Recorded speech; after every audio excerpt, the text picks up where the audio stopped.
Hey everyone, Aaron here, and this is another surprise attack review. Today, we're going to Evangelion 1.11. You are not alone.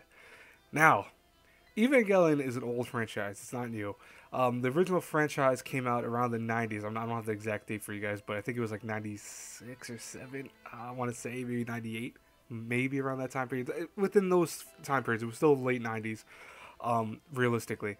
Now, one thing that Evangelion always did that was amazing to me was it took a concept of mechs, which were already kind of in the. I think most people really knew only about Gundam and stuff like that, and it took the Gundam and mech concept and went into a darker and deeper realm with it, where instead of just mindless robots destroying one another, having pilots that had teen angst and all that, you took everything that made those series great, but also infused in with this kind of I want to say hidden agenda and almost a kind of hidden imagery and concept. Like, I mean, if you ever watched the original Evangelion opening, that opening actually has major spoilers throughout the whole opening for the whole show, and actually really is almost it's kind of like hidden context of just these images and words that appear on the screen really fast.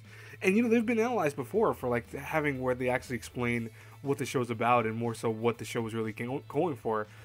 This show does everything. It's almost like looking at the abyss, the concept of, if you look at the abyss looks back at you. And what in many ways, and I always thought it was funny, Evangelion, while you're trying to figure it out and trying to figure out what this show's all about, it's almost like it's trying to figure out what you're about. This show plays against you a little bit in terms of you're watching it, trying to get a full grasp of everything that's going on, and it then throws your curveball like that, where you go, oh, whoa, wait a second, so I was wrong? What? How was I? Oh, and then you realize it, but then when you get closer to that truth, it's throwing you something else. This series has always been one of my favorite series because it's just a show that's really done amazing work in a field that it really wanted to stand out as being something completely different from everything else. Now, Evangelion 1.11 is a part of a reboot series where they're actually trying to make 4 movies. 3 are out in America right now. The third one just came out recently, which that was a long wait between those. I talked about that in another video. But their main focus is to kind of change up the Evangelion story while keeping it original and also keeping it toward the original franchise, but making it original in the concept of nowadays. It is awesome. Now, I'll tell you that though right now that to me this is the weakest of the 3 movies. I'm going to review the other 3 movies, but like I want to say I'm going to review them over the course of time, so I'm not going to talk about them in anything. I don't want to spoil anything for you guys. Um, but this is the weakest one of the 3 movies, which is unfortunate because I think this is what's going to turn people off if you're not an Evangelion fan or if you don't really understand what this series is going for. But let me first give you some background stories to understand what the Evangelion story is all about.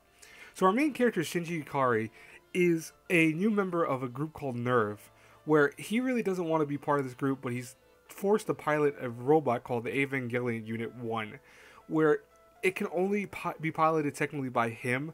I mean, other people can pilot it, but he's supposedly the only one that can operate it fully and actually successfully. Now, he is a 14-year-old boy. He does not want to pilot a giant robot, but he does so because he hopes that his father will look at him and see some respect from him for finally. But that doesn't happen, of course, in the series. It's always been one of the major parts of why Shinji is the way he is. But, a lot of people, I think, forget that this is a young boy. This is a 14-year-old kid who's now piloting a giant suit that's creepy looking to fight things called angels, which are the menace of the world right now, specifically in Japan. But what they do is they destroy everything in sight for some reason because they actually want something. And they're trying to cause something called the third eclipse or the third apocalypse or however the translation has it, because I know there's a multiple translation for it. But this third event, essentially when it happened, destroyed a huge chunk of the world. And it killed off a lot of people. And when it happened, it was something that we never saw ever happening, in any forms of military or destructive warfare ever.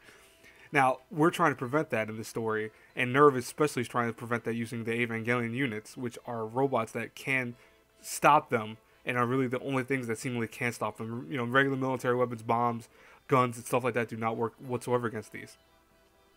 But Shinji is forced to pilot this thing, and he's fighting against giant creatures. I mean, if I was a kid fighting against giant creatures or early teen, I'd be freaked out. I'd be flipping out. I'd be scared crapless. I would not know what to do. And that's why I like Shinji as a character. I think he really handles how a scared kid would be if he's forced to pilot something like this. And what's really cool about the show is that it doesn't play off the usual concepts of mecha where, the main character gets into the robot and becomes this total badass where he's like, oh, I'm able to use this thing perfectly my first shot. One of the best scenes of Evangelion, it's one of the most memorable, is that he gets in the suit for the first time, is told to take 2 steps, takes 1 step, then falls the next step.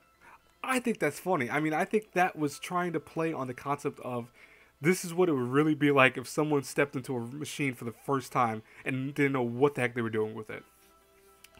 Now, the reason why I said before why it's going to turn some people off, though, however, is because Evangelion 1.11 does things that are very wrong in terms of anime. It's really essentially a rehash of the first several episodes of the show. So really, this is not anything new. The new territory comes in the second and third movies. That's where the series takes a huge turn and changes into something incredibly different than what its predecessor was originally. But each one of the episodes that follows this is really, this is not really the change of this. This is kind of just to kind of lure you back into the series if you're a new fan, or if you're not a new fan, if you're a returning fan. But if you're a new fan, it's going to turn you off because there's a lot of skips here and there. There's enough that you're understanding what's going on, but it's also going to leave you very in the dark. For fans, you'll understand what this is trying to get at. You'll understand what the concepts that are dealt with in the beginning part. You'll understand the characters.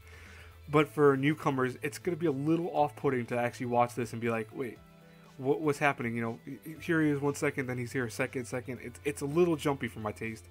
And that's why I say it's the weakest of the 3 movies. However, just because it's the weakest storytelling-wise, everything else about the show is fantastic again.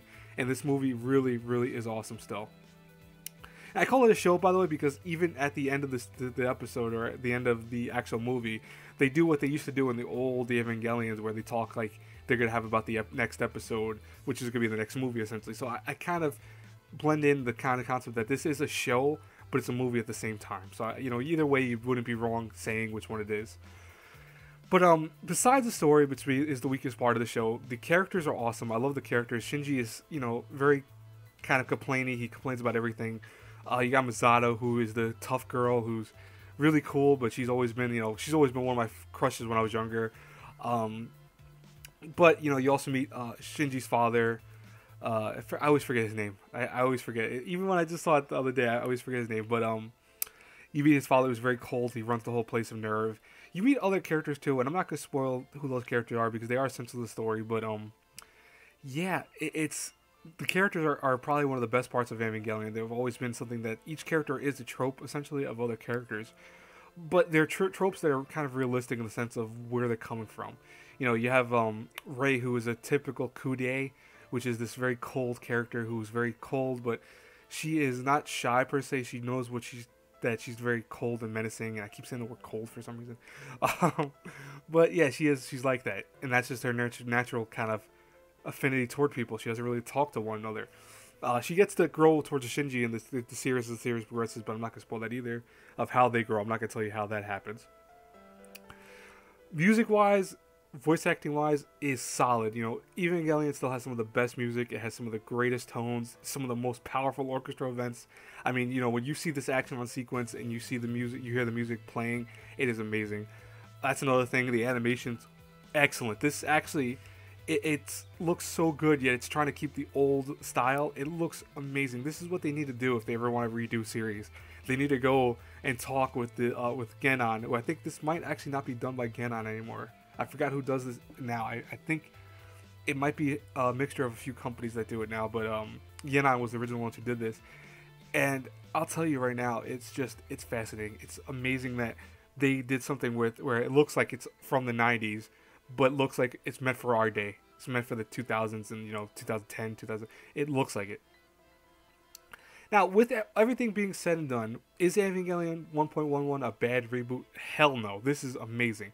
But again, this is amazing in my concept as being a fan. I'm so happy to rewatch these, or not rewatch these, but see this show in a kind of different light and different spin to it, even though this is essentially the first several episodes redone again.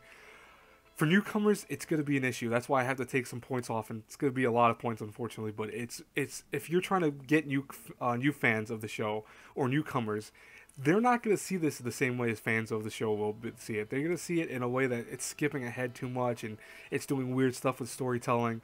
You know, they might be off put by that. That's why if I have to review this A through F, I have to give it a B. I want to give it higher, but it's going to be just at a B. Everything else about the show is fantastic. If you see past the weird kind of skippiness of the first episode, I guarantee you the next ones that come out are going to be a lot better. And I am going to review those next week and the following week. I want to give you guys a whole week to watch this. I mean, these are not long. They're an hour and 40 minutes around that each movie. They're not too long. They're bite-sized if you think about it for a movie. They are awesome, though. They really, really are. Definitely recommend checking them out. Anyways, guys, I hope you enjoyed this review. I'm done today. Please leave a like, comment, subscribe, you know, all the 2 9s. Look at Twitter. Blah, blah. I'm not going to tell you guys to look at Twitter anymore because I think that's kind of weird anyways. I don't like really say I want to say, oh, go to Twitter, you know, look at my Twitter account, because really I don't do very much on there. But as always, guys, until the paths cross again, next review, have a good one, everyone. Bye-bye.